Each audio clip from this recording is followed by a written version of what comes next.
नमस्कार, आप सभी का एबी क्लासेस में स्वागत है।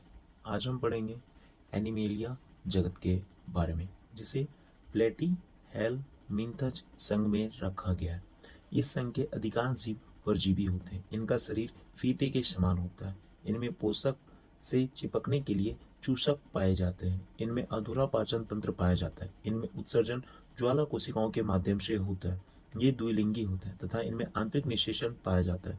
इनके शरीर पर मोटी क्यूरिकल की परत पाई जाती है जो अम्ल क्षार तथा एंजाइम प्रतिरोधी होते हैं, जैसे कि फीताकृमि, जैसे कि फैसियोला और प्लानेरिया। अब हम निम्मेटोडा या गोलकृमि संघ के बारे में। इस संघ के अधिकांश जीव जलीय जीव, स्वतंत्र जीवी तथा परजीवी होते हैं। इनमें पूर्ण विकसित पाचन तंत्र पाया जाता है। इसमें परिवहन तंत्र तथा श्वसन तंत्र अनुपस्थित होता है।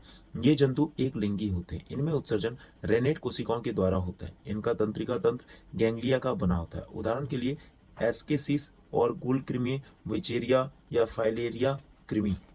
अब हम पढ़ेंगे एनिलिडा संघ के बारे में। इनमें अधिकांश जीव जलीय होता है, जबकि कुछ धरातलीय भी होते हैं। इनमें पूर्ण विकसित पाचन तंत्र पाया जाता है। इस संघ के कुछ जीव परजीवी होते हैं। परिसंचरण तंत्र पाया जाता है। इनमें श्वसन नम त्वचा के द्वारा होता है। उत्सर्जन नेफ्रिडिया के द्वारा होता है। इनमें पूर्ण विकसित तंत्रिका तंत्र पाया जाता है। चलन के लिए पैरापोडिया तथा सीटी जैसे अंग पाए जाते हैं। ये एक लिंगी अथवा द्विलिंगी होते हैं, जैसे कि केचुआ, जोक और नेरिच। अब हम पढ़ेंगे ऑर्थोपोडा संघ के बारे में। यह जंतु जगत का सबसे बड़ा संघ होता है। इनका शरीर खंड युक्त अर्थात सिर, उदर तथा धड़ होता है तथा टांगे जुड़ी हुई होती हैं। इनमें पूर्ण पाचन तंत्र पाया जाता है अर्थात मुख से गुहा तक सभी अंग होते हैं।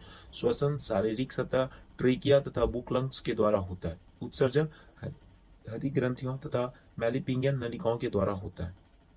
इनमें पूर्ण विकसित तंत्रिका तंत्र होता है। इनका बाह्य कंकाल काइटिन का बना होता है। ये एक लिंगी होते हैं। इस संघ को 4 भागों में बांटा गया है: क्रस्टेशिया, इंसेक्टा, मिरियोपोडा और अर्केनाइडा। और इससे आगे का भाग हम पढ़ेंगे अपने अगले पार्ट में। धन्यवाद। जय हिंद।